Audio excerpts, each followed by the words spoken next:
नमस्ते, मैं हूं पायल रोहातगी। आज मैं आपके साथ बात करना चाहती हूं कि क्यों मुझे लगता है कि हिंदी लैंग्वेज, हिंदी भाषा को जानबूझ के साउथ से अलग किया गया है। हम ऑब्वियसली जानते हैं कि हमारे देश भारत के अंदर English is the most popular language. जी हाँ, इंग्लिश तो लिबरल, सेक्युलर्स, फेमिनिस्ट को बहुत पसंद आती है। वो लैंग्वेज जो मैकॉले ने कॉन्वेंट स्कूलों में पढ़ाकर पूरे भारत में प्रचलित कर ली। क्यों? क्योंकि उसको भारतीय संस्कृति को अटैक करना था, गुरुकुल को अटैक करना था, और उसने जानबूझ के कॉन्वेंट स्कूल में इंग्लिश पढ़ाने जाने वाली लैंग्वेज को भारत में प्रचलित किया।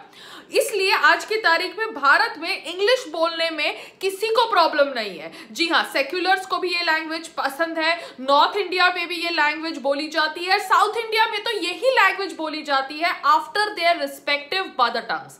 साउथ इंडिया के कुछ 5 स्टेट्स होंगे, तमिलनाडु, कर्नाटका, आंध्र प्रदेश, गोवा, केरला, मगर इन सब स्टेट्स के अंदर इनकी खुद की मदर टंग लैंग्वेजेस हैं, जैसे तमिल हुआ, तेलुगु हुआ, कन्नड़ हुआ।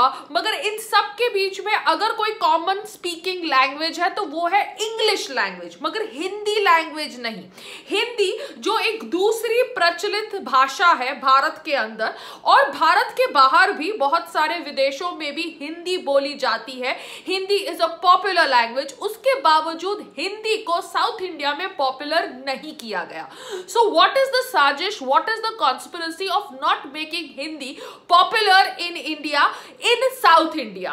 जी हाँ, भारत के अंदर there has been various plans to kind of divide it, और यहाँ पर ये जो प्लान है to divide Bharat into North India and South India has been done on language. Language के आधार पर भारत को नॉर्थ इंडिया और साउथ इंडिया में बांटने का प्रयास किया गया है बाय पॉलिटिशियंस, मगर अब इनके प्रयास को हम कॉल आउट करेंगे।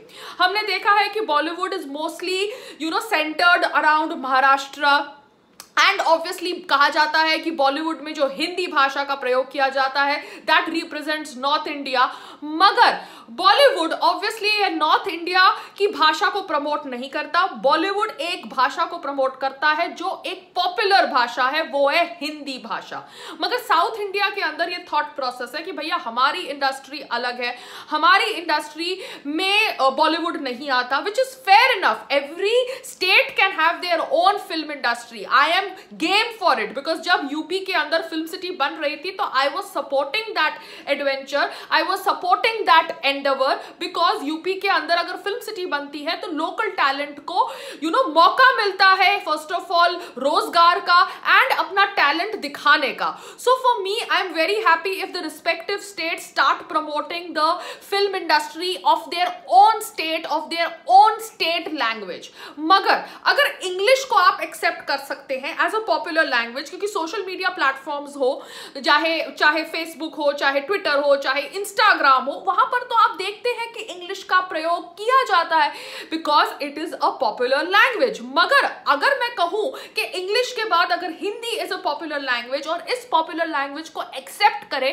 तो साउथ इंडिया में एक डिबेट हो जाएगी, और इस डिबेट के ऊपर सारे न्यूज चैनल्स डिबेट करेंगे वो भी इंग्लिश में।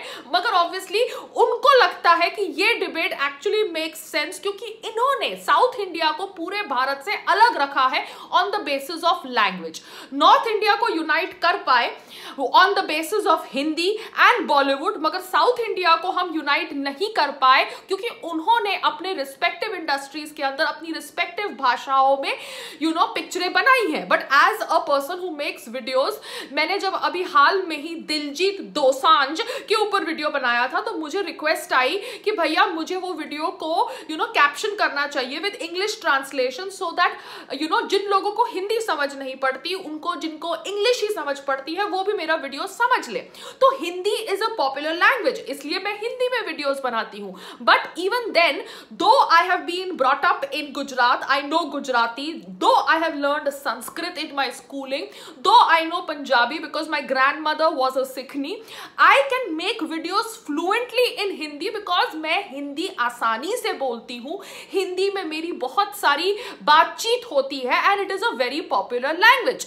After Hindi if I have to make a video I will make a video in English. जैसे आप देखते हैं कि मेरे वीडियोस के अंदर मैं हिंदी इंग्लिश का प्रयोग करती हूँ क्योंकि बचपन से मेरे स्कूल के भी अंदर मुझे इंग्लिश में सब कुछ पढ़ाया गया है। It's very difficult now to break that pattern. Time लगेगा for me to start reading and speaking in शुद्ध Hindi only. I speak in a lot of mix Hindi English. तो मैं उन दो लैंग्वेजेस का इस्तेमाल करती हूं जो पॉपुलर लैंग्वेजेस हैं इंडिया के अंदर। मगर मैंने देखा है कि साउथ इंडिया के अंदर हिंदी को कंप्लीटली बॉयकॉट करने की साजिश की जाती है, जबकि उनके अंदर वो लोग खुद एक दूसरे के अगर रिमोट विलेजेस में जाएंगे तो एक दूसरे की भाषा नहीं समझ पाएंगे। अगर तमिलनाडु के आप रिमोट विलेज में जाए या केरला के रिमोट विलेज में जाए तो you will not be able to know how to communicate with the villagers there if a person from one state visits another state, because वहां पर कोई एक कॉमन पॉपुलर लैंग्वेज नहीं है। इनफैक्ट ये जो पॉलिटिशियंस होते हैं ये अपने स्टेट गवर्नमेंट द्वारा फंड करते हैं अपने टेलीविजन चैनल्स को, जो वो ऑब्वियसली अपनी रिस्पेक्टिव लैंग्वेजेस में चलाते हैं सो दैट वो अपना रिस्पेक्टिव प्रोपेगेंडा चला सके।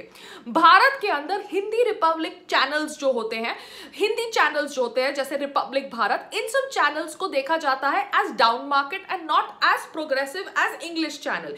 ये भी एक थॉट प्रोसेस है मेन स्ट्रीम मीडिया के अंदर।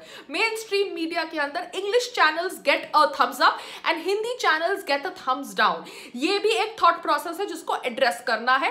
तो यहां पर बहुत तरीकों से भारत को डिवाइड करने का प्रयास किया जा रहा है, but what I am looking at is that North India and South India have been divided on the basis of Hindi language and South India अभी तक अपने बीच में एक common language create नहीं कर पाई है because उन सब की mother tongues अलग है। Obviously they prefer speaking in English as if उनके grandfather और grandmother Britain से थे, मगर obviously एक विदेशी language को adopt करने में South India के अंदर कोई problem नहीं है, मगर एक अपने खुद nation से develop हुई हिंदी language जो देवनागरी स्क्रिप्ट से रिलेटेड है उसको बोलने में उनको प्रॉब्लम है। जबकि हम सबको पता है कि तेलुगु में जो बोलते हैं वो कहते हैं कि उनकी लैंग्वेज सबसे ओल्डेस्ट है, उनकी pronunciation is similar to Sanskrit pronunciation.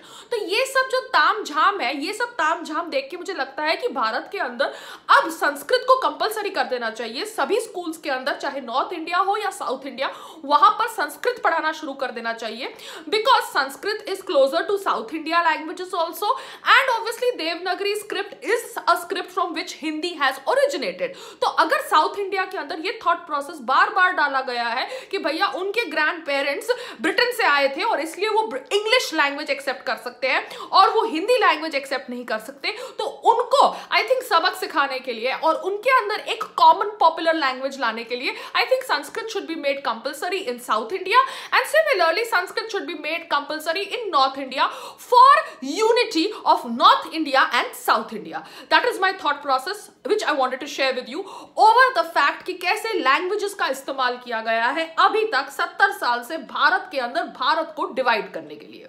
नमस्ते, जय हिंद।